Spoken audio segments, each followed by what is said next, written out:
xam nga y a des moments où le président day wax ak sénégalais yi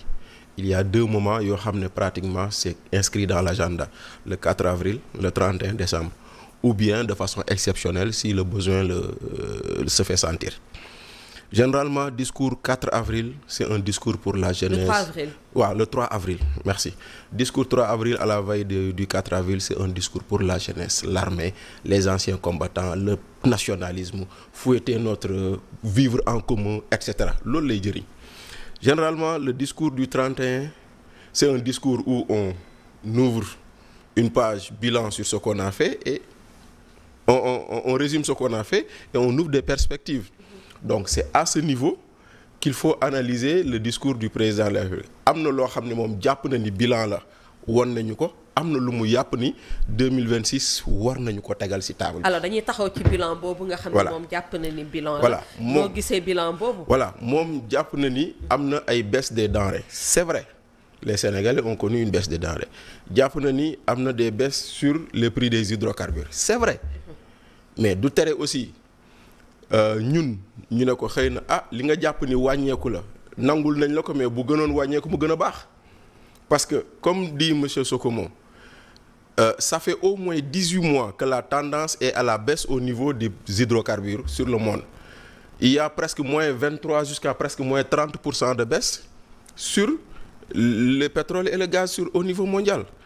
Yow li nga wàññi ci essence bi c'est 7%. Li nga wàññi ci gasoil bi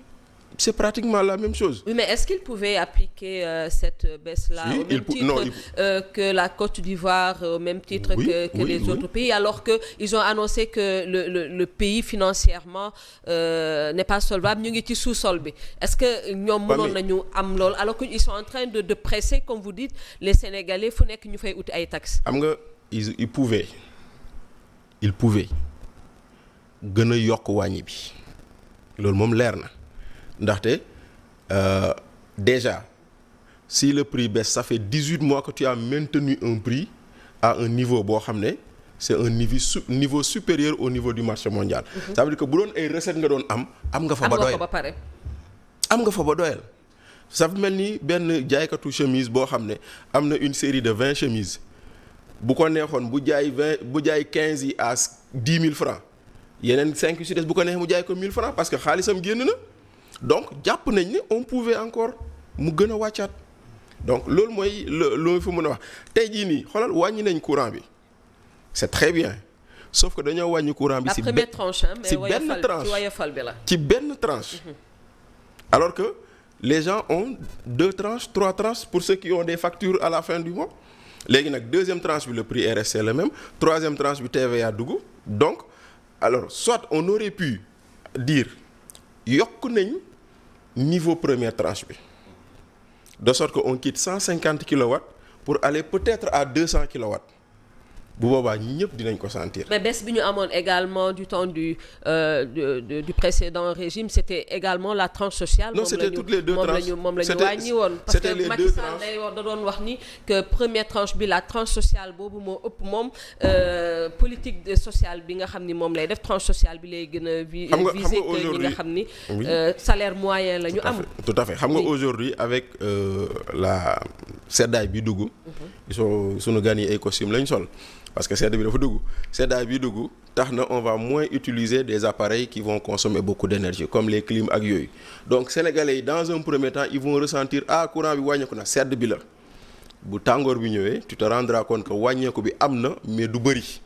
parce que tu vas rapidement quitter la première pour la deuxième tranche où le prix n'a pas changé donc dans le bilan en lui-même am na ci yoo xam ne am na mais nous comme on dit bu ñu doon noter on aurait dit peut mieux faire. On ne dit pas que amul mais on dira peut mieux faire on aurait pu aller davantage devant maintenant ci leneen li ci bilan Evelyne. da doon na neex nga jël discours bu mu ñu tegaloon le 31 décembre passé ci lu mu ñu digoon ak lan la ñu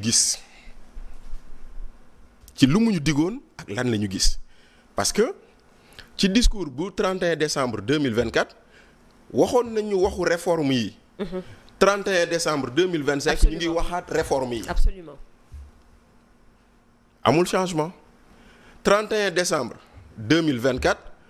waxoon nañ ñu comment ça. de la justice. Les assises de la justice ñu ngi toog di ko xaar donc waxoon nañ ñu 31 décembre que on ne peut pas vouloir la vérité sur ce qui s'est passé à Thiaroye 44 et ne pas vouloir la vérité sur ce qui s'est passé entre 2021 et 2024 tey jii anamu. Donc autant je peux comprendre monsieur Sokomo et monsieur Diawara si c'est une insatisfaction par rapport au bilan proposé, autant il y a des faits objectifs qui nous arrivent à cette conclusion-là. Maanaam la mu ñu digoon le 31 te waxoon na ni dina am ci biir 2025 bi ak la mu ñu digaat tey le 31 un an après bëri na loo xam ne benn la. Voilà. dinañ dellu saa si yow Moussa Niang dañoo yaakaaroon ni avec cette morosité économique que dëkk bi dara puusul comme ñenn ñi di ko wax puusuñu paasuñu alors tey ñu déglu njiitu réew mi mu joxe ay réalisation genre bilan ci loo xamante ne ni jot nañ ko def ci at bi nga xam ni moom la ñu weesu buñ ci lim mën na bokk ci 280 kilomètres de route et de piste yoo xam ne nee nañu réceptionné nañu ko ñu ngi xaar connecté nee nañu ay villages tabax nañu ay salles de classe andi nañu ay postes de santé ay ambulances ak li nu mel juste pour ne citer que cela ndax bilan boobu mat naa téye ci loxo ci un an après. waaw xam nga tey dama am njàqare dama am également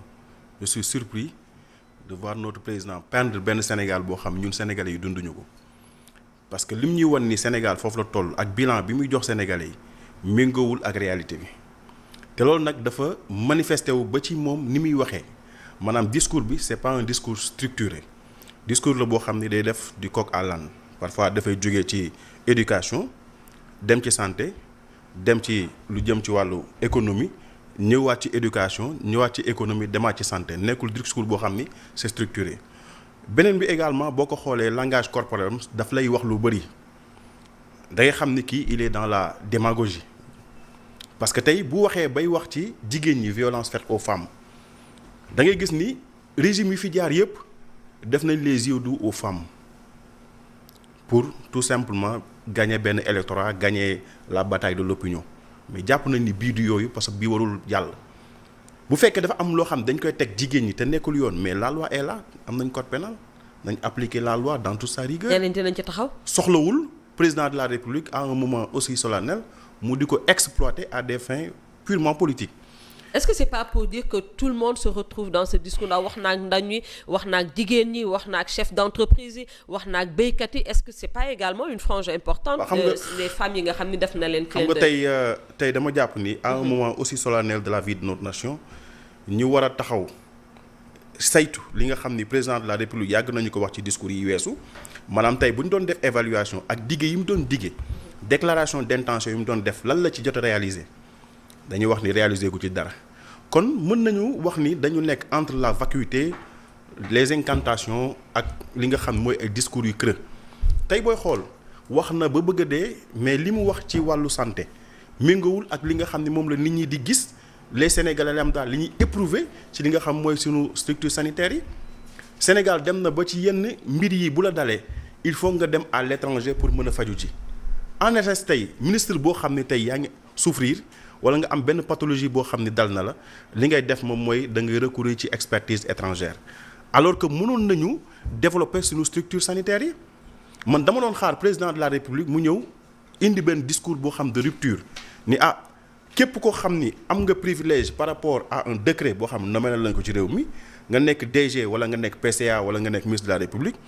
autorisé tuñ la nga feebar di faju ci à l'étranger bu boobaa buñ ko defee dans quelques mois suñu structure sanitaire yi na développé beneen bi mu def lu mel noonu ci wàllu njàng meeg njàngale bi mais dañ nekk toujours ci ay déclaration d'intention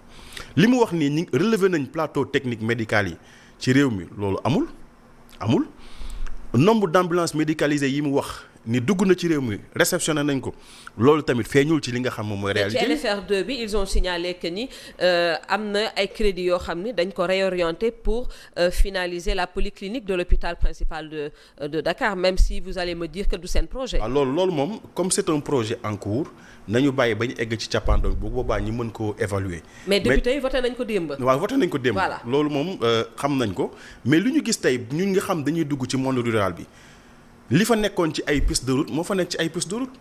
ñun ñi nga xam dañuy jóge Louga dem ba ci axe Thiamène bi xam nañu ni la fa nekkoon ci ay route moo fa nekk ci ay route ñi nga xam dañuy dugg biir Tamba dem ba fi nga xam moom mooy Bamba Thialène ak feneen dugg bi biir Saraya dugg biir Bakel